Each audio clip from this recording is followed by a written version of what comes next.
জাতীয় ঐক্যে ফাটল ধরানোর চেষ্টা চলছে, অভিযোগ মির্জা ফখরুলের। ন্যাশনাল প্রেয়ার ব্রেকফাস্টে যোগ দিতে তারেক রহমান সহ বিএনপি নেতাদের আমন্ত্রণ ট্রাম্পের। লন্ডন ক্লিনিকে ভর্তির পর থেকে বেশ সুস্থ আছেন বেগম খালেদা জিয়া। প্রতিটি রোগের জন্য আলাদা আলাদাভাবে কাজ শুরু করেছেন বিশেষজ্ঞ চিকিৎসকরা। রোডম্যাপ প্রকাশ হলেই দ্রুততম সময়ে নির্বাচন, বললেন পররাষ্ট্র উপদেষ্টা। সংস্কার কমিশনের প্রতিবেদনের পর রাজনৈতিক দলের নিবন্ধন জানালেন সিইসি। হঠাৎ শুল্ক হার বৃদ্ধি আত্মহত্যার দিকে ঠেলে দেবে শিল্প খাতকে, মন্তব্য ডিসিসিআই এর। ভ্যাট ও সম্পূরক শুল্ক অধ্যাদেশ বাতিলের দাবি নাগরিক কমিটির। সাইবার সুরক্ষা অধ্যাদেশ ডিজিটাল নিরাপত্তা আইনের মতোই নিপীড়নমূলক, আলোচনায় অভিমত। অংশীজনের মতামত না নেয়ার অভিযোগ। দেখছিলেন ক্রাউন সিমেন্ট সংবাদ শিরোনাম। এবার বিস্তারিত সংবাদ। বিএনপির মহাসচিব মির্জা ফখরুল ইসলাম আলমগীর জানান, জাতীয় ঐক্যে ফাটল ধরানোর চেষ্টা করছে দেশেরই কিছু মানুষ, তবে তারা সফল হবে না। কোনো হঠকারিতা নয়, বাংলাদেশকে নতুন করে নির্মাণের স্বপ্ন বাস্তবায়নে ধৈর্য ধরার পরামর্শ দেন তিনি। নির্বাচন হলে সংকটগুলো দূর হয়ে যাবে বলেও জানান বিএনপি মহাসচিব। রিপোর্ট করছেন সিকান্দার রেমান। আমার বাংলাদেশ পার্টি বা এবি পার্টি বিগত স্বৈরাচার বিরোধী আন্দোলনের সময় গড়ে ওঠা এই দলের প্রথম জাতীয় কাউন্সিল হয়েছে রাজধানীর সোহরাওয়ার্দী উদ্যানে। কাউন্সিলরদের ভোটে এবি পার্টির প্রথম চেয়ারম্যান নির্বাচিত হয়েছেন মুজিবুর রহমান মঞ্জু। সাধারণ সম্পাদক হয়েছেন ব্যারিস্টার আসাদুজ্জামান ফুয়াদ। বিএনপি মহাসচিব মির্জা ফখরুল ইসলাম আলমগীর বলেন, গত 16 বছর লড়াই সংগ্রামের মূল লক্ষ্য ছিল গণতান্ত্রিক বাংলাদেশ গড়া। 700-রও বেশি নেতাকর্মী গুম, সব মিলিয়ে 20,000-এরও বেশি নেতাকর্মীর জীবনের বিনিময়ে বাংলাদেশ এ পর্যায়ে এসেছে। ভয়াবহ দানবের হাত থেকে রক্ষা পেয়ে এখন বাংলাদেশকে নতুন করে গড়ে তোলার স্বপ্নটা যাতে নষ্ট না হয় সে বিষয়টি খেয়াল রাখার কথা বলেন তিনি। এখানে আমাদের কোনো বিভেদ নেই, কিন্তু দুর্ভাগ্যক্রমে আমাদের দেশেরই কিছু মানুষ তারা আজকে বিভিন্নভাবে এই ঐক্যে তারা কিছু ফাটল ধরানোর চেষ্টা করছেন। আমি জানি সেই চেষ্টা সফল হবে না। আমরা অবশ্যই সম্মিলিতভাবে ঐক্যবদ্ধভাবে আমাদের যে লক্ষ্য সেই লক্ষ্যে আমরা পৌঁছতে সক্ষম হব বলে আমি বিশ্বাস করি। বাংলাদেশকে নতুন করে নির্মাণের স্বপ্ন বাস্তবায়ন করতে ধৈর্য ধরার কথা বলেন বিএনপি মহাসচিব। রাষ্ট্রের সংকট দূর করতে কোনো হঠকারী সিদ্ধান্ত না নেয়ার কথা বলেন তিনি। নির্বাচনটা কেন দ্রুত চাই? এই কারণে দ্রুত চাই যে নির্বাচনটা হলে আমাদের যে শক্তি সেই শক্তি আরো বাড়বে, যে সরকার থাকবে, পার্লামেন্ট থাকবে, সেটা অনেক বেশি শক্তিশালী হবে। আর যে সংকটগুলো সৃষ্টি হয়েছে সেই সংকটগুলো দূর হয়ে যাবে। আমরা তো এই কথাও বলেছি যে আমরা নির্বাচনের পরে আমাদের দল থেকে আমরা বলেছি যে আমরা একটা ঐক্যবদ্ধ জাতীয় সরকার করতে চাই, সবাই মিলে রাষ্ট্রের সমস্যার সমাধানগুলো আমরা করতে চাই। রাজনৈতিক দলগুলো অন্তর্বর্তী সরকারকে সমর্থন দিচ্ছে। এখন সংস্কারের পাশাপাশি নির্বাচনের পথে এগিয়ে যাওয়ার কথাও বলেন বিএনপি মহাসচিব। সিকান্দার রেমান, বাংলাভিশন, ঢাকা। যুক্তরাষ্ট্রের ন্যাশনাল প্রেয়ার ব্রেকফাস্টে যোগ দিতে বিএনপির ভারপ্রাপ্ত চেয়ারম্যান তারেক রহমান সহ একটি প্রতিনিধি দলকে আমন্ত্রণ জানিয়েছেন দেশটির নবনির্বাচিত প্রেসিডেন্ট ডোনাল্ড ট্রাম্প। আমন্ত্রিতদের মধ্যে আছেন বিএনপির মহাসচিব মির্জা ফখরুল ইসলাম আলমগীর এবং স্থায়ী কমিটির সদস্য ও দলীয় চেয়ারপারসনের ফরেন অ্যাফেয়ার্স অ্যাডভাইজারি কমিটির সদস্য আমির খসরু মাহমুদ চৌধুরী। আগামী 5 ও 6 ফেব্রুয়ারি ওয়াশিংটন ডিসিতে এই অনুষ্ঠানের আয়োজন করা হবে। প্রতি বছর ফেব্রুয়ারির প্রথম বৃহস্পতিবার ন্যাশনাল প্রেয়ার ব্রেকফাস্ট অনুষ্ঠিত হয়। প্রার্থনা ও আন্তঃধর্মীয় সংলাপের মাধ্যমে বিশ্বের রাজনৈতিক ও ধর্মীয় নেতাদের একত্রিত করার প্ল্যাটফর্ম এটি। বিএনপি চেয়ারপারসন বেগম খালেদা জিয়া গত 8 জানুয়ারি লন্ডন ক্লিনিকে ভর্তি হওয়ার পর থেকে বেশ সুস্থ রয়েছেন বলে জানিয়েছেন তার ব্যক্তিগত চিকিৎসক ও বিএনপি স্থায়ী কমিটির সদস্য ডাক্তার জাহিদ হোসেন। শনিবার বিকেল 3:15টায় বেগম খালেদা জিয়ার স্বাস্থ্যের সবশেষ আপডেট জানাতে লন্ডনের ক্লিনিকের সামনে ব্রিফিং করেছেন তিনি। লন্ডন থেকে বিস্তারিত জানাচ্ছেন মোহাম্মদ আব্দুল হান্নান।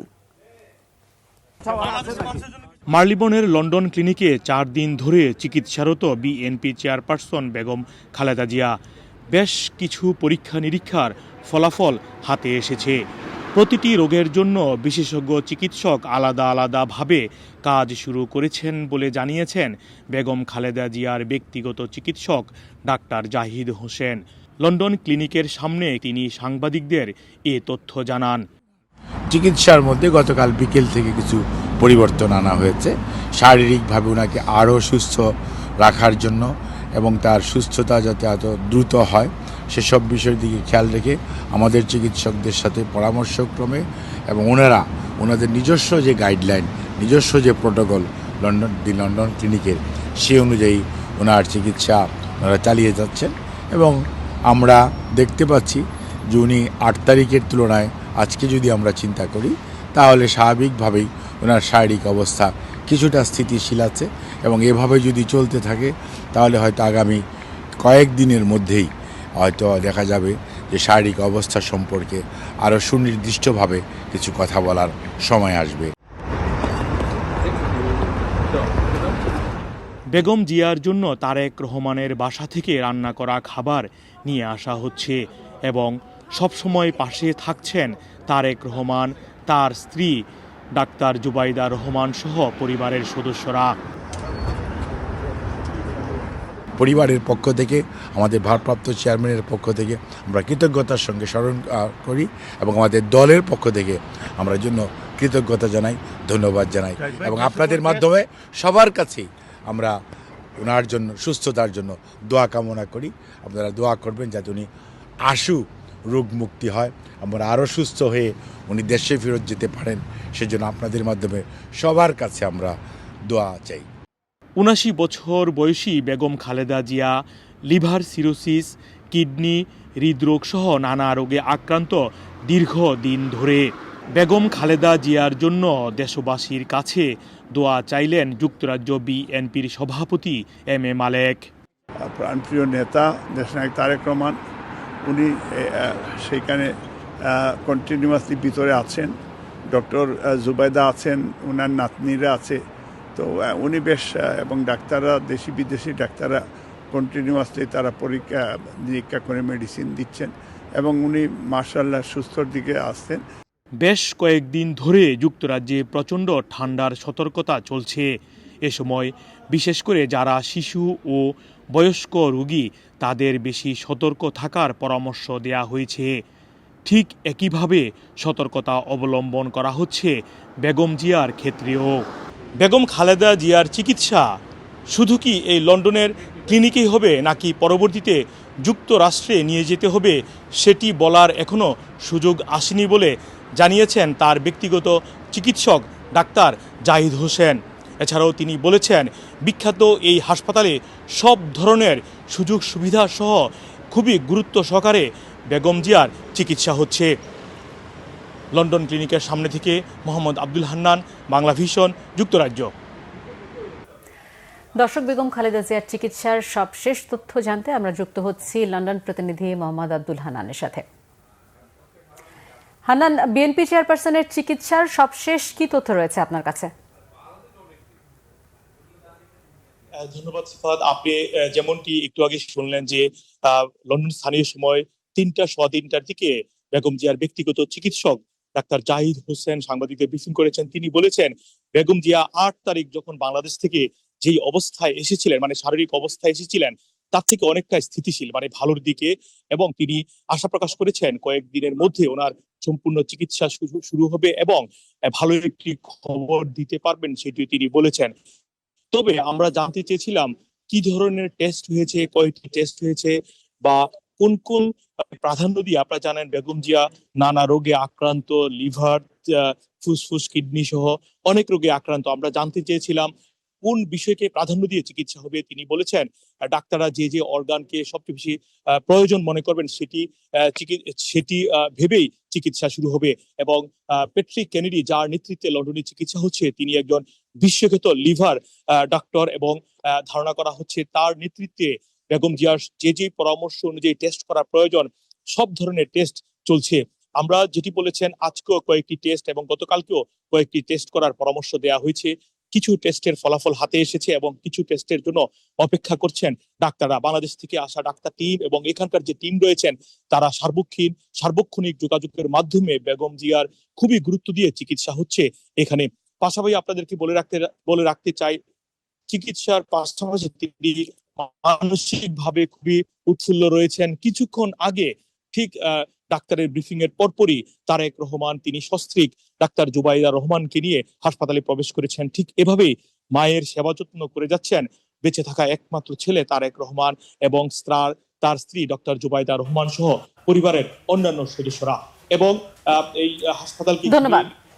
বিএনপির স্থায়ী কমিটির সদস্য আমির খসরু মাহমুদ চৌধুরী বলেছেন, ৪২টি দলের সাথে আলোচনা করে বিএনপি ৩১ দফা দিয়েছে, তাই আগামী নির্বাচনে সংখ্যা গরিষ্ঠতা পেলেও বিএনপি একা নয়, জাতীয় ঐক্যের সরকার গঠন করবে। বলেন, জাতীয় সরকারের মাধ্যমে ৩১ দফা বাস্তবায়ন করবে বিএনপি। রাজধানীতে অ্যালায়েন্স ফর ট্রান্সফরমেশন এর আয়োজনে রাষ্ট্র সংস্কারের ৩১ দফা নিয়ে আলোচনায় তিনি এই মন্তব্য করেন। সবাই ফ্যাসিস্টের বিরুদ্ধে ছিলাম, আমরা সবাই স্বৈরাচারের বিরুদ্ধে ছিলাম, এবং আমরা সবাই মিলে একটা নতুন বাংলাদেশ ঐক্যবদ্ধভাবে সম্মিলিতভাবে শান্তিপূর্ণ গণতান্ত্রিক এবং সব অধিকার নিয়ে বাংলাদেশের মানুষ যাতে বসবাস করতে পারে। বাংলাদেশের আগামী দিনের ভিত্তি the declaration of universal human rights. আমরা যদি এটা রাজনীতিবিদরা যদি এটা মাথায় রাখি, আগামী দিনের দেশ পরিচালনায় রাজনীতিতে বাংলাদেশ যেই বাংলাদেশের স্বপ্ন আমরা দেখছি সেই বাংলাদেশ আমরা গড়তে পারি। রোডম্যাপ প্রকাশ হলেই দ্রুততম সময়ে নির্বাচন হবে বলে জানিয়েছেন পররাষ্ট্র উপদেষ্টা তৌহিদ হোসেন। বলেন, নির্বাচন হলেই কেটে যাবে রাজনৈতিক অস্থিরতা, বাড়বে বিদেশি বিনিয়োগ। রাজধানীর একটি হোটেলে রেমিটেন্স অ্যাওয়ার্ড অনুষ্ঠানে কথা বলেন তিনি। এ সময় সম্প্রতি ডলার বাজারের অস্থিরতার জন্য বিদেশি মানি এক্সচেঞ্জ হাউসগুলোর জোটকেই দায়ী করছেন বাংলাদেশ ব্যাংকের গভর্নর আহসান এইচ মনসুর। বিস্তারিত জানাচ্ছেন মামুন আবদুল্লাহ। পতিত সরকারের সময় সবচেয়ে নাজুক অবস্থায় ছিল অর্থনৈতিক খাত, যার মধ্যে রিজার্ভ কমা, ডলারের দাম বৃদ্ধি, রেমিটেন্স প্রবাহ কমা আর ব্যাংকিং খাতের অনিশ্চয়তা ছিল সবচেয়ে মোটা দাগে।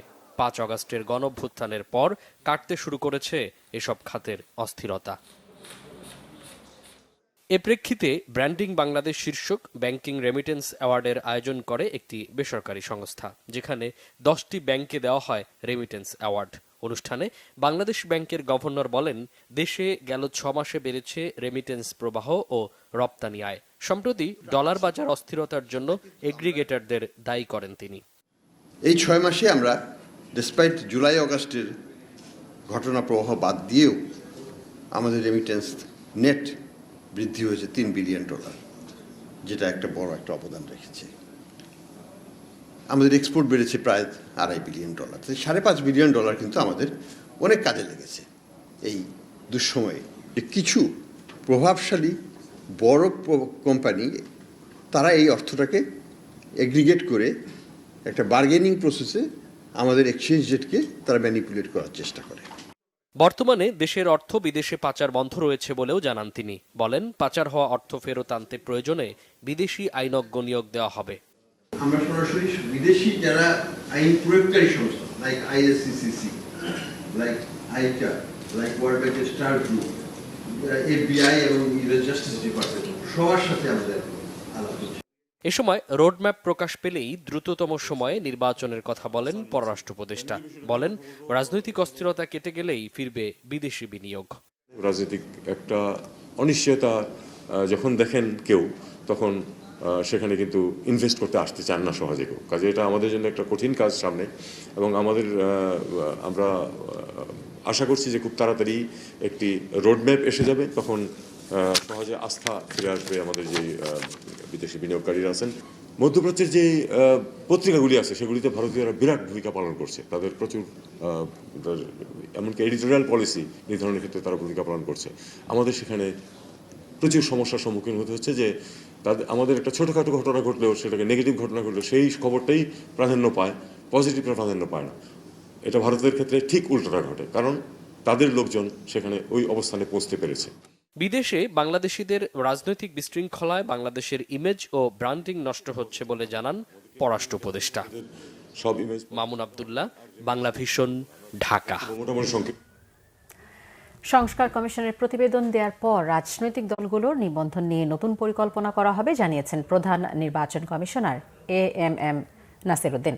সকালে সিলেট সার্কিট হাউসে ভোটার তালিকা হালনাগাদ ও ত্রয়োদশ জাতীয় সংসদ নির্বাচন উপলক্ষে আঞ্চলিক নির্বাচন অফিসে মতবিনিময় সভায় সাংবাদিকদের তিনি কথা বলেন। এ সময় আওয়ামী লীগের নির্বাচনে অংশ নেওয়া প্রসঙ্গে তিনি বলেন, এ সময় এলে দেখা যাবে কোন কোন দলের নিবন্ধন থাকে। আগামী জাতীয় নির্বাচন ইভিএম এর মাধ্যমে হবে না বলে উল্লেখ করে তিনি বলেন, প্রবাসীরা নির্বাচনে অংশ নিতে পারবেন, সে লক্ষ্যে তাদের ভোটার করার প্রক্রিয়া চলছে। এছাড়া একদিনে জাতীয় ও স্থানীয় সব নির্বাচন করা কোনোভাবেই সম্ভব না বলে জানিয়েছেন সিইসি। এখনো এই যে আমাদের যে বিভিন্ন রিফর্মস কমিশন হয়েছে, তো আমাদের নির্বাচনী ব্যবস্থার যে সংস্কার কমিশনের রিপোর্টটা এখনো আমরা পাইনি। ও এই রিপোর্টটা পেলে তারা কি কি সুপারিশ দেয় এগুলো একটু পর্যালোচনা করে, তাহলে হয়তো একটা আমরা সিদ্ধান্তে আসতে পারবো। আমরা অপেক্ষা করছি তাদের রিপোর্টের জন্য। আমাদের কিছু সীমাবদ্ধতা আছে, আমি জানি কিছু সীমাবদ্ধতা আছে, আমরা সেগুলো অ্যাড্রেস করার চেষ্টা করছি। আর যারা দুর্নীতিতে জড়িত ছিল, আমরা মোটামুটি প্রমাণ পেলে কাউকে ছাড় দিচ্ছি না এবং দিবও না। সমাজের উপেক্ষিত মানুষদের জন্য কিডনি ফাউন্ডেশন কাজ করবে এমন প্রত্যাশা প্রধান উপদেষ্টা ডক্টর মোহাম্মদ ইউনূসের। শনিবার ভার্চুয়ালি সিলেটে ১৫০ শয্যা কিডনি ফাউন্ডেশন ও সমাজ কল্যাণ অধিদপ্তরের যৌথ উদ্যোগে নির্মিত হাসপাতাল উদ্বোধন শেষে একথা বলেন ডক্টর মোহাম্মদ ইউনূস। ২০১৮ সালের অস্থায়ী ভবনে ৬টি ডায়ালাইসিস মেশিনের মাধ্যমে যাত্রা শুরু হলেও বর্তমানে ৩২টি মেশিনে ডায়ালাইসিস সেবা দেয়া হচ্ছে কিডনি ফাউন্ডেশনের এই হাসপাতালে। ৬২% রোগী ভর্তুকি মূল্যে সর্বোচ্চ ১,৬০০ টাকায় সেবা পান। একই সাথে ১২% রোগী পরীক্ষা নিরীক্ষা সহ সব ধরনের সেবা পাচ্ছেন বিনামূল্যে। দ্রুত ডায়ালাইসিস মেশিন ৫০টি করার পাশাপাশি আইসিইউ ও কিডনি প্রতিস্থাপনের সুযোগ সৃষ্টি করা হবে বলে জানান হাসপাতালের চেয়ারম্যান ইমেরিটাস অধ্যাপক জিয়াউদ্দিন আহমেদ। সমাজ কল্যাণ মন্ত্রণালয় ও ব্র্যাকের সহযোগিতা থাকলেও হাসপাতাল নির্মাণে সর্বোচ্চ অনুদান দিয়েছে দেশি বিদেশি দাতারা। অর্থবছরের মাঝখানে হঠাৎ শুল্ক হার বাড়ানো শিল্প খাতকে আত্মহত্যার দিকে ঠেলে দেয়া বলেও মন্তব্য করেছেন Dhaka chamber of commerce DCCI এর সভাপতি তাসকিন আহমেদ। তিনি বলেন, অন্তর্বর্তীকালীন সরকারের শুল্ক বাড়ানোর সিদ্ধান্ত অর্থনীতিকে নতুন চ্যালেঞ্জের মধ্যে ফেলবে। রাজধানীতে DCCI কার্যালয়ে আয়োজিত দেশের সমসাময়িক অর্থনৈতিক পরিস্থিতি ও ২০২৫ সালে DCCI এর বর্ষব্যাপী কর্মপরিকল্পনার শীর্ষক মতবিনিময় সভায় এসব মন্তব্য করেন তিনি। ঢাকা চেম্বার সভাপতি বলেন, শুল্ক বাড়ানোয় মূল্যস্ফীতিকে নেতিবাচক প্রভাব ফেলবে না, এটি ভাবার কোনো কারণ নেই। একই খাতে শিল্প খাত হারাবে প্রতিযোগিতার সক্ষমতা। তিনি আরও বলেন, শিল্পের শুল্ক হার ও গ্যাসের মূল্য বৃদ্ধি বাণিজ্য ও বিনিয়োগে নেতিবাচক প্রভাব ফেলবে, এমনকি বিদেশি বিনিয়োগকারী বিনিয়োগে উৎসাহ হারাবে বলেও মন্তব্য করেন ঢাকা চেম্বার সভাপতি। ব্যাংকিং সেক্টরে আমাদের একটা হিউজ ডিসকমফোর্ট চলছে, এর উপরে আমাদের ডলার ডিভ্যালু হয়েছে। সবকিছুর উপরে যদি আবার ভ্যাটের যদি এরকম একটা ইমপ্লিকেশন মিড ইয়ারে হয়ে যায়, আপনি কিভাবে ইনফ্লেশন উপর দিকে যাবে না, এটা আমাদের কিন্তু বোধগম্য নয়। এই জন্য আমরা সরকারের সাথে খুব কাছে থেকে আমরা আলাপ করব। আমরা কিন্তু পয়েন্ট রেজ করেছি, আমাদের উদ্বিগ্ন এবং আমরা আমাদের এ ব্যাপারে মানে আমরা প্রতিবাদ জানিয়েছি যে এই মুহূর্তে এই জিনিসটা করাটা আমাদের ইকোনমির জন্য একটা ভীষণভাবে চ্যালেঞ্জ আরো বাড়িয়ে দিবে। ভ্যাট ও সম্পূরক শুল্ক অধ্যাদেশ বাতিলের দাবি জানিয়েছেন জাতীয় নাগরিক কমিটির সদস্য সচিব আখতার হোসেন। বলেন, বিতর্কিত IMF এর ঋণ চুক্তি পুনর্বিবেচনা করতে হবে অন্তর্বর্তী সরকারকে। আর সংগঠনের আহ্বায়ক নাসিরউদ্দিন পাটোয়ারি বলেছেন, জুলাই বিপ্লবের ঘোষণাপত্র নিয়ে অন্তর্বর্তী সরকারের টালবাহানা মেনে নেওয়া হবে না। রিপোর্ট ফরুক বাবুর। সাধারণ মানুষের আর্থিক সচ্ছলতায় অন্তর্বর্তী সরকারের ভূমিকা নিয়ে রাজধানীর বাংলা মোটর জাতীয় নাগরিক কমিটির কেন্দ্রীয় কার্যালয়ে আয়োজিত সংবাদ সম্মেলনে সংগঠনটির সদস্য সচিব আখতার হোসেন জানান, দেশ থেকে এ পর্যন্ত $234 বিলিয়ন পাচার হয়েছে। এ টাকা দেশে ফিরিয়ে আনার তাগিদ দেন তিনি। আওয়ামী লীগ সরকারের ধারাবাহিকতায় অন্তর্বর্তী সরকারের IMF এর ঋণ নেয়ার সমালোচনা করেন আখতার হোসেন। IMF যে শর্ত দিয়েছে সেই শর্তের মধ্যে আপনাদেরকে কেন বাধ্য থাকতে হবে? অন্তর্বর্তীকালীন সরকার, অভ্যুত্থানের সরকার, তাদেরকে অবশ্যই IMF এর সাথে যে চুক্তি আছে সেই চুক্তি পুনর্বিবেচনার উদ্যোগ নিতে হবে। একই সাথে সারা দেশে এই কর বাড়ানোর ভিতর দিয়ে মুদ্রাস্ফীতিও বাড়বে, মূল্যস্ফীতিও বাড়বে, যা আমাদের জীবনমানকে দুর্বিষহ করে তুলবে। এদিকে রাজধানীর মোহাম্মদপুরে রিকশা ও অটোরিকশা চালকদের সাথে এক বৈঠকে অন্তর্বর্তী সরকারের কার্যক্রমের সমালোচনা করেন নাগরিক কমিটির আহ্বায়ক নাসিরউদ্দিন পাটোয়ারি। বলেন, জুলাই বিপ্লবের অংশীজনদের ছাড়া শুধু রাজনৈতিক দলগুলোকে ক্ষমতায় যেতে দেয়া হবে না। বাংলাদেশ যতদিন থাকবে ততদিন এই যে শ্রমিক শ্রেণী যারা রয়েছেন, ছাত্ররা রয়েছেন, তারা মাঠে থাকবে। আপনাদের ওই কলা কৌশল এবং যে ছল ছাত্রের যে রাজনীতি রয়েছে তাকে আমরা ঐক্যবদ্ধভাবে ঠেকিয়ে দিব। জুলাই গণ অভ্যুত্থানের যে স্পিরিট রয়েছে সেই স্পিরিটকে অনুযায়ী সরকারকে যেহেতু ছাত্র জনতা বসিয়েছে, আপনাদেরকে কাজ করতে হবে ওই অনুযায়ী, কোনো হেলাফেলা করা চলবে না। অটোরিকশা থেকে চাঁদাবাজি বন্ধে রাজনৈতিক দলগুলোকে কার্যকর ভূমিকা রাখার আহ্বান জানান তিনি। ফররুখ বাবু, বাংলা ভিশন, ঢাকা। বৈষম্য বিরোধী ছাত্র আন্দোলনের মুখ্য সংগঠক আব্দুল হান্নান মাসুদ অভিযোগ করেছেন, দেশি বিদেশি বিভিন্ন চক্র চায় না জুলাই ঘোষণাপত্র প্রকাশক, এজন্য বিভিন্ন জায়গা থেকে ষড়যন্ত্র হচ্ছে।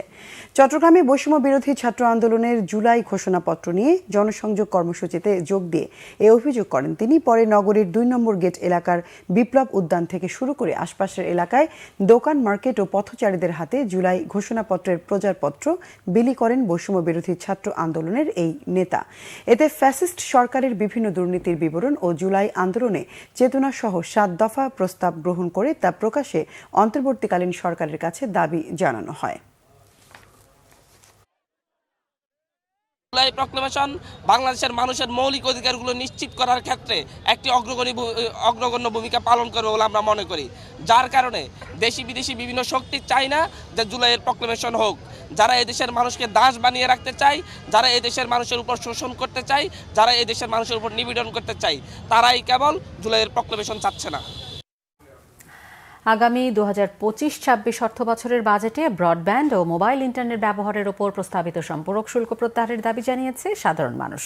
আর ইন্টারনেট সেবার দাম বাড়িয়ে নয়, বরং দাম কমিয়ে আনলেই সরকার বেশি রাজস্ব অর্জন করতে পারবে বলে মনে করেন বিশেষজ্ঞরা। বিস্তারিত মোবাশ্বের আহমেদের রিপোর্টে। উচ্চ মূল্যস্ফীতির বাজারে এমনিতেই নাজেহাল সাধারণ মানুষের জীবন। এরই মধ্যে মোবাইলে সিম কার্ডে কথা বলা, ইন্টারনেট সেবা সহ অতীব প্রয়োজনীয় বেশ কিছু সেবা ও পণ্যের উপর ভ্যাট ও সম্পূরক শুল্ক বাড়ানোর সিদ্ধান্ত নিয়েছে সরকার। ইন্টারনেট ও মোবাইল ফোন সেবায় 2024-25 অর্থবছরের বাজেটে সম্পূরক শুল্ক 15% থেকে বাড়িয়ে 20% করা হয়েছিল। 6 মাসের ব্যবধানে একই খাতে ভ্যাট বৃদ্ধির সিদ্ধান্তে ক্ষুব্ধ সাধারণ মানুষ। গভর্নমেন্টের যে অবজেক্টিভটা ফুলফিল হবে কিনা সেই বিষয়ে একটা সন্দেহ তো আছে। স্টুডেন্ট, ওয়ার্কার, লেবার সবাই তো ইন্টারনেটে ইউজ করতেছে, তো ম্যাস কমিউনিকেশন বা ম্যাস ইউজার যে প্রোডাক্টগুলো আছে বা সার্ভিসগুলো আছে এগুলোকে আসলে গভর্নমেন্টের একটু থিঙ্ক করা উচিত। বিশেষজ্ঞরা জানিয়েছেন, নতুন করারোপে প্রতি 100 টাকায় গ্রাহকের কর দিতে হবে 65 টাকার বেশি। এই খাতে ভ্যাট না বাড়ানোর দাবি তরুণদের। আমরা যারা স্টুডেন্ট তাদের জন্য এটা অনেক নেতিবাচকভাবেই প্রভাব ফেলবে, কারণ আমাদের কাছে পর্যাপ্ত পরিমাণ ওই খরচটা থাকে না।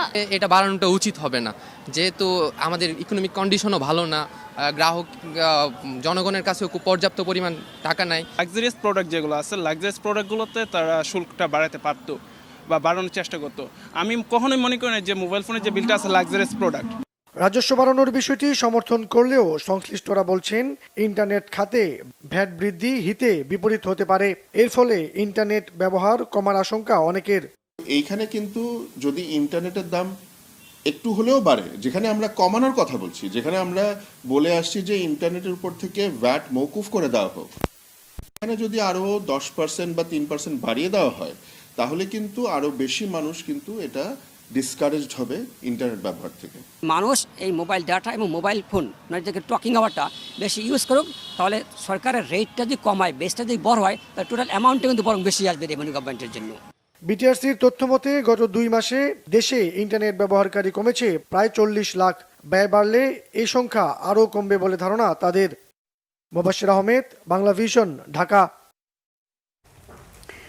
বিশিষ্টজনেরা বলছেন, সাইবার সুরক্ষা অধ্যাদেশ 2024 কুখ্যাত ডিজিটাল নিরাপত্তা আইনের মতোই নিপীড়নমূলক।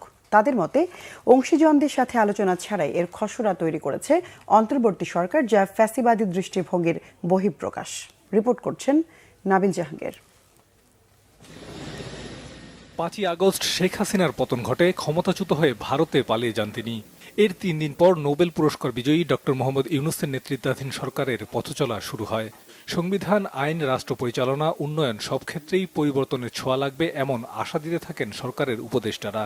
আশ্বাস দেন সব ধরনের পরিবর্তনের ক্ষেত্রেই শোনা হবে মানুষের কথা, কিন্তু বাস্তবে তার প্রতিফলন কতটা ঘটছে এমন প্রশ্ন উঠল রাজধানীর এক আলোচনায়। যেই সরকার এখন আছে, আমরা তো আশা করি এটা জনগণের দাবিতে এই সরকার এসছে, আমরা তো আশা করি তারা জনগণের লেন্স দিয়ে দেখবেন, এবং সেই জিনিস যদি যতক্ষণ না হয় সত্যিকার অর্থে পরিবর্তন হবে না। এখনো যদি ফ্যাসিবাদের লেন্স দিয়ে আমাদের দেখা হয়, সেই লেন্সের মাধ্যমেই যদি আইন তৈরি করা হয় এবং সেই লেন্সের মাধ্যমে দেশ চলে, তাহলে সত্যিকার অর্থে আমরা স্বাধীন হইনি। আলোচনায় আওয়ামী লীগ সরকারের আমলে নিবর্তন আইনের শিকার হওয়া ভুক্তভোগীরা তুলে ধরেন তাদের দুঃখের কথা। এন্ড অফ দ্য ডে তারা 2 বছর 7 মাস পর কিছু বের করতে পারেনি। আমার উকিল জিজ্ঞেস করছে যে ছোট মানুষ 18-19 বছর বয়স, জামিন দেন। তো বলতে জাস্টিস বলছে যে না নন বেলেবল সেকশনে আমি জামিন দিতে পারবো না। র্যাব এবং অন্যান্য বাহিনীর ক্রস ফায়ার এবং অন্যান্য বিষয়ে লিখেছিলাম, সেগুলোকে নিয়ে আমার বিরুদ্ধে ডিএসএ মামলা দেয়। বলা হয় আমি বিভিন্ন বাহিনীর বিরুদ্ধে কথা বলছি, দেখে আমি নাকি রাষ্ট্রদ্রোহী।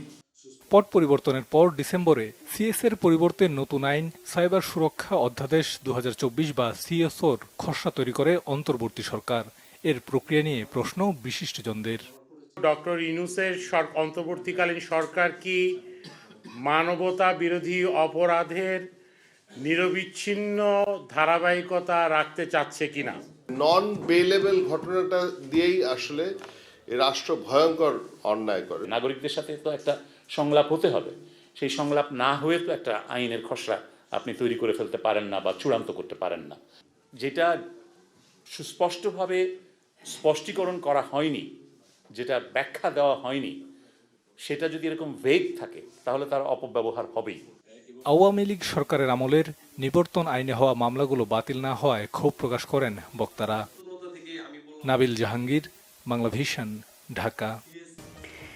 জামাত স্বাধীনতার পক্ষে না বিপক্ষে সবার আগে তা দেশের মানুষের কাছে পরিষ্কার করতে দলটির নেতাদের প্রতি আহ্বান জানিয়েছেন বিএনপির কেন্দ্রীয় নেতা ও সাবেক প্রতিমন্ত্রী রুহুল কুদ্দুস তালুকদার দুলু। 1971 সালের ভূমিকার জন্য জামাতের ক্ষমা চাওয়া উচিত বলে মন্তব্য করেন তিনি। বিকেলে নাটোর সদরের শঙ্করভাগ মাঠে বড় হরিশপুর ইউনিয়ন বিএনপির জনসভায় প্রধান অতিথির বক্তব্যে তিনি এসব কথা বলেন। দুলু আরও বলেন, উপজেলা নির্বাচনে বিএনপির প্রার্থীর কাছে জামাত প্রার্থী হেরে জামানত হারিয়েছিলেন। বিএনপির বিরুদ্ধে আঙ্গুল তুলে কথা না বলার আহ্বানও জানান দুলু। ঢাকা বিশ্ববিদ্যালয়ের ফিন্যান্স বিভাগের সুবর্ণ জয়ন্তীর মহোৎসব অনুষ্ঠিত হয়েছে। ফিন্যান্স বিভাগ ও ফিন্যান্স অ্যালামনাই অ্যাসোসিয়েশনের উদ্যোগে শনিবার বিশ্ববিদ্যালয়ের কেন্দ্রীয় খেলার মাঠে এই সুবর্ণ জয়ন্তীর আয়োজন করা হয়। অনুষ্ঠানে আমন্ত্রিত অতিথিদের মধ্যে ছিলেন বাংলাদেশ ব্যাংকের গভর্নর আহসান এইচ মনসুর ও বাংলাদেশ মঞ্জুরি কমিশনের চেয়ারম্যান ডক্টর এস.এম. ফয়েজ। এ সময় প্রগতিশীল শক্তি গড়ে তুলতে বাস্তবসম্মত শিক্ষার প্রয়োজনীয়তার উপর গুরুত্ব আরোপ করেন তারা। একই সাথে দেশের অর্থনৈতিক উন্নয়নে ঢাকা বিশ্ববিদ্যালয়ের ফিন্যান্স বিভাগের বিশেষ ভূমিকার কথাও তুলে ধরেন।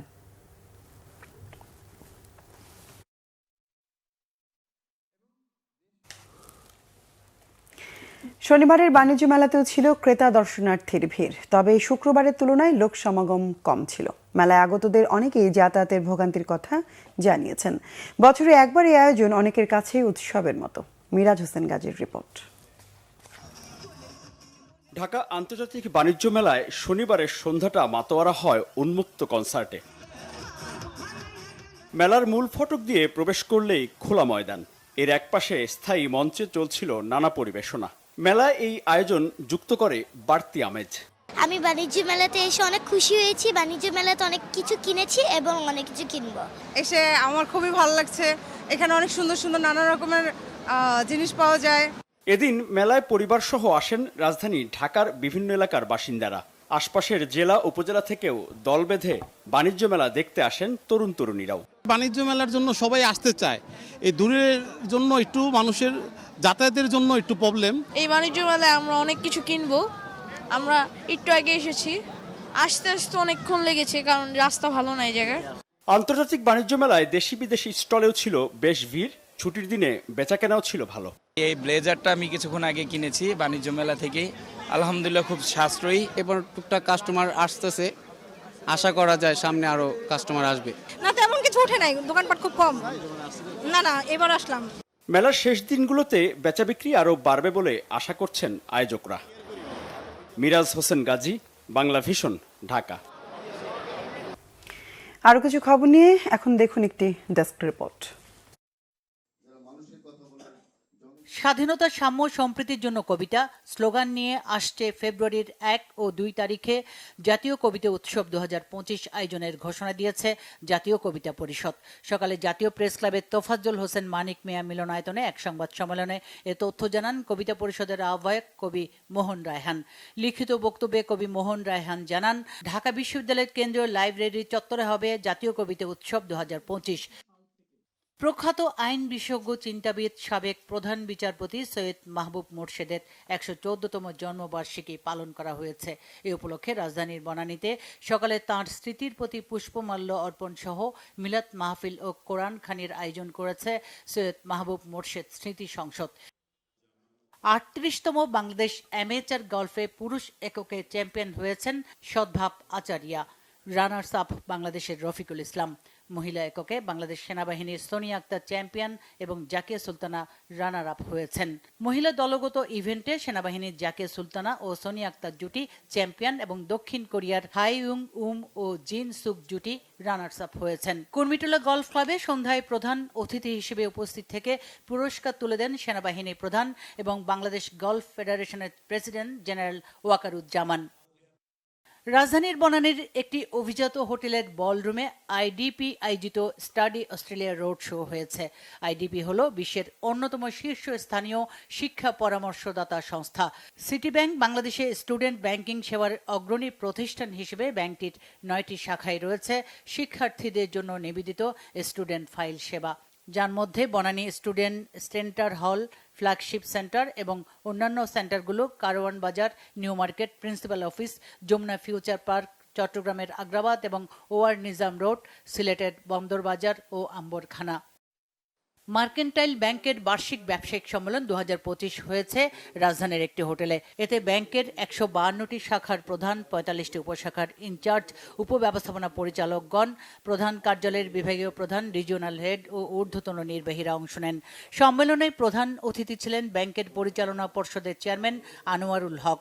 ব্যবস্থাপনা পরিচালক মতিউল হাসানের সভাপতিত্বে ব্যাংকের vice chairman Alhaj Akram Hossain, EC chairman M A Khan Belal, পরিচালক মোহাম্মদ আব্দুল আওয়াল, এএসএম ফিরোজ আলম, এম আমানুল্লাহ ও আলহাজ মোশাররফ হোসেন এবং chief financial officer doctor Tapas Chandra Pal সহ উপব্যবস্থাপনা পরিচালকরা এবং ঊর্ধ্বতন নির্বাহী ও কর্মকর্তারা উপস্থিত ছিলেন। BGMEA university of fashion and টেকনোলজিতে ক্যারিয়ার ডেভেলপমেন্ট ক্লাবের সহযোগিতায় বিশ্ববিদ্যালয়ের স্থায়ী ক্যাম্পাসে আয়োজন করেছে 2 দিনব্যাপী ন্যাশনাল ক্যারিয়ার ফেস্ট 2025। শনিবার থেকে শুরু হওয়া এই আয়োজনে রয়েছে কর্মশালা, সেমিনার ও প্যানেল আলোচনা। ফেস্টের উদ্বোধনী অনুষ্ঠানে প্রধান অতিথি ছিলেন নিউ এশিয়া গ্রুপের ব্যবস্থাপনা পরিচালক A Matin Chowdhury. BUFT board of ট্রাস্টিজের চেয়ারম্যান ফারুক হাসানের সভাপতিত্বে বিশেষ অতিথি ছিলেন এএনডির ব্যবস্থাপনা পরিচালক সায়েদ আরিফিন। স্বাগত বক্তব্য রাখেন বিইউএফটির ভারপ্রাপ্ত উপাচার্য অধ্যাপক ডক্টর ইঞ্জিনিয়ার আইয়ুব নবী খান। কাল হবে সমাপনী অনুষ্ঠান। নতুন বছরে ক্রেতাদের জন্য কম্পিউটার পণ্য কেনার উপহার হিসেবে মেগা সেল অফার ক্যাম্পেইনের আওতায় 50% পর্যন্ত ডিসকাউন্ট সুবিধা দিচ্ছে ওয়ালটন। শনিবার রাজধানীতে ওয়ালটনের কর্পোরেট অফিসে আয়োজিত 50% মেগা সেল অফার শীর্ষক ডিক্লারেশন প্রোগ্রামে ক্রেতাদের জন্য এসব সুবিধার ঘোষণা দেওয়া হয়। 11 জানুয়ারি 2025 থেকে চলতি বছরের 31 মার্চ পর্যন্ত এই ক্যাম্পেইন চলবে। অনলাইনের মাধ্যমে অনুষ্ঠানে প্রধান অতিথি ছিলেন ওয়ালটন ডিজিটেক ইন্ডাস্ট্রিজ লিমিটেডের চেয়ারম্যান এসএম রেজাউল আলম। দেশকে একটি নিরাপদ ভবিষ্যৎ গড়ার প্রতিশ্রুতি নিয়ে আরআর ইম্পেরিয়াল ইলেকট্রিক্যালস লিমিটেডের ন্যাশনাল পার্টনার সম্মেলন 2025 হয়েছে রাজধানীতে শহীদ আবু সাইদ আন্তর্জাতিক সম্মেলন কেন্দ্রে। এই অনুষ্ঠানে সারা দেশ থেকে আগত পার্টনারদের সাথে আরআর ইম্পেরিয়াল পরিবারের সদস্যরা অংশ নেন। ম্যানেজিং ডিরেক্টর এম হারিস আহমেদ এবং ডিরেক্টর ও সিও মাহবুব হোসেন মির্জার উপস্থিতিতে 255 জন আঞ্চলিক বিজয়ী এবং 16 জন জাতীয় বিজয়ীকে তাদের অভূতপূর্ব সাফল্যের জন্য সম্মানিত করা হয়। অনুষ্ঠানে প্রতিষ্ঠানটির পরিচালক আহমেদ আশফাকুর রহমান এবং এ এম আহসানুল বারী অংশ নেন। বর্ণাঢ্য শোভাযাত্রা ও আলোচনা সভার মধ্য দিয়ে বরিশালের গৌর নদীতে শেষ হয়েছে ছাত্রদলের প্রতিষ্ঠা বার্ষিকী উপলক্ষে 10 দিনের কর্মসূচি। উপজেলা ছাত্রদলের আহ্বায়ক মোহাম্মদ রুবেলের সভাপতিত্বে আলোচনায় অংশ নেন বিএনপির শিক্ষা বিষয়ক সম্পাদক অধ্যাপক এবিএম ওবায়দুল ইসলাম। বক্তব্য রাখেন বিএনপি চেয়ারপারসনের উপদেষ্টা সাবেক সংসদ সদস্য জহিরুদ্দিন স্বপন, কেন্দ্রীয় ছাত্রদলের সাধারণ সম্পাদক মোহাম্মদ নাসিরউদ্দিন নাসির, বিএনপি নেতা মিজানুর রহমান খান মুকুল, সরোয়ার আলম বিপ্লব, জহির সাজ্জাদ হান্নান, শরীফ, শফিকুর রহমান স্বপন ও বদিউজ্জামান মিন্টু। বিকেলে কেরানীগঞ্জের মডেল টাউনে একটি কমিউনিটি সেন্টারে খালেদা জিয়ার রোগ মুক্তির কামনায় দোয়া মাহফিল হয়েছে। এতে প্রধান অতিথি ছিলেন যুবদলের কেন্দ্রীয় কমিটির সিনিয়র সহ সভাপতি রেজাউল কবির পল। মুন্সিগঞ্জের লৌহজং উপজেলার হলদিয়া ইউনিয়ন বিএনপি ও অঙ্গ সহযোগী সংগঠন শীতার্তদের মাঝে কম্বল বিতরণ করেছে। বিএনপির ভারপ্রাপ্ত চেয়ারম্যান তারেক রহমানের পক্ষ থেকে এসব কম্বল বিতরণ করেন বিএনপির যুগ্ম মহাসচিব অ্যাডভোকেট আব্দুস সালাম আজাদ। অনুষ্ঠানের সভাপতিত্ব করেন খালিকুজ্জামান বাসার।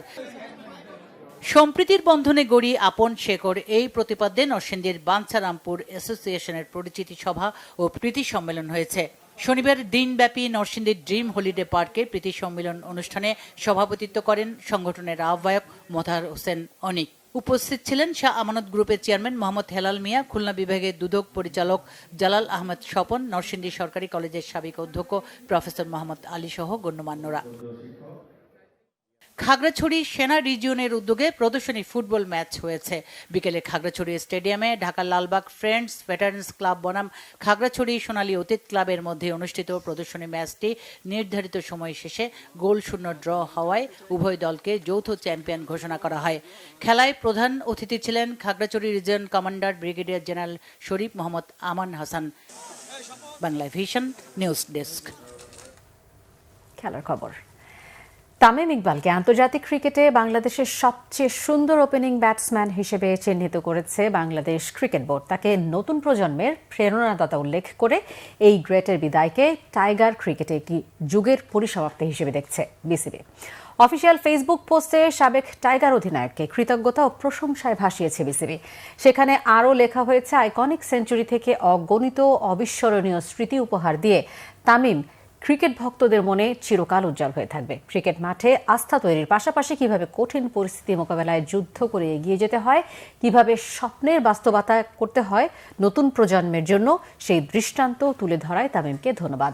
তামিমের অবসরের সিদ্ধান্তের প্রতি সম্মান জানিয়েছেন বিসিবি সভাপতি ফারুক আহমেদও। ধন্যবাদ জানিয়ে বিসিবি সভাপতি বলেছেন, তিনি ব্যক্তিগতভাবে চেয়েছিলেন তামিম আরও কিছুদিন খেলুক, কিন্তু নিজের অবস্থা সম্পর্কে সেই সবচেয়ে ভালো জানে। বাংলাদেশের ক্রিকেটকে দীর্ঘদিন সার্ভিস দিয়ে অনেক ম্যাচ জেতানোয় বোর্ড সভাপতি হিসেবে তামিমের সিদ্ধান্তকে সম্মান জানিয়েছেন ফারুক আহমেদ। জাতীয় দলে তামিমের দীর্ঘদিনের টিমমেট মুশফিক রহিম তামিমকে দোস্ত হিসেবে উল্লেখ করে লিখেছেন, তার অর্জনগুলো নিয়ে সে গর্বিত। তামিমকে বাংলাদেশের ক্রিকেটের একজন অসাধারণ প্রতিনিধি এবং বিশ্বমানের ব্যাটার হিসেবে চিহ্নিত করেছেন মুশফিক। এছাড়া মাহমুদুল্লাহ রিয়াদ, শাহরিয়ার নাফিস, নাজমুল হোসেন শান্ত ও সৌম্য সরকাররা বলেছেন, বাংলাদেশ ক্রিকেটে এই ড্যাশিং ওপেনারের কৃতিত্ব চিরকাল স্মরণীয় হয়ে থাকবে, উল্লেখ করে প্রশংসায় ভাসিয়েছেন। সংবাদ শেষ করব ক্রাউন সিমেন্ট শিরোনামগুলো আরেকবার জানিয়ে। জাতীয় একটি ফাটল ধরানোর চেষ্টা চলছে, অভিযোগ মির্জা ফখরুলের। ন্যাশনাল প্রেয়ার ব্রেকফাস্টে যোগ দিতে তারেক রহমান সহ বিএনপি নেতাদের আমন্ত্রণ ট্রাম্পের।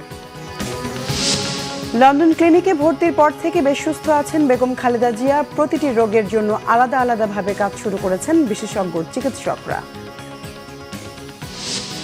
রোডম্যাপ প্রকাশ হলেই দ্রুততম সময় নির্বাচন, বললেন পররাষ্ট্র উপদেষ্টা। সংস্কার কমিশনের প্রতিবেদনের পর রাজনৈতিক দলের নিবন্ধন জানালেন সিইসি। হঠাৎ শুল্ক হার বৃদ্ধি আত্মহত্যার দিকে ঠেলে দেবে শিল্প খাতকে, মন্তব্য ডিসিসিআইয়ের। ভ্যাট ও সম্পূরক শুল্ক অধ্যাদেশ বাতিলের দাবি নাগরিক কমিটির। সাইবার সুরক্ষা অধ্যাদেশ ডিজিটাল নিরাপত্তা আইনের মতোই নিপীড়নমূলক, আলোচনায় অভিমত, অংশীজনের মতামত না নেয়ার অভিযোগ। দর্শক, ছিল এখনকার মতো। পরের সংবাদ রাত 1টায় দেখার আমন্ত্রণ রইল। এছাড়া বাংলা ভিশন ও সংবাদ সংশ্লিষ্ট অনুষ্ঠান দেখতে ভিজিট করুন www.bbnews24.com ও facebook.com/banglavisionnews এবং সাবস্ক্রাইব করুন youtube.com/banglavisionnews। ধন্যবাদ। শুভরাত্রি।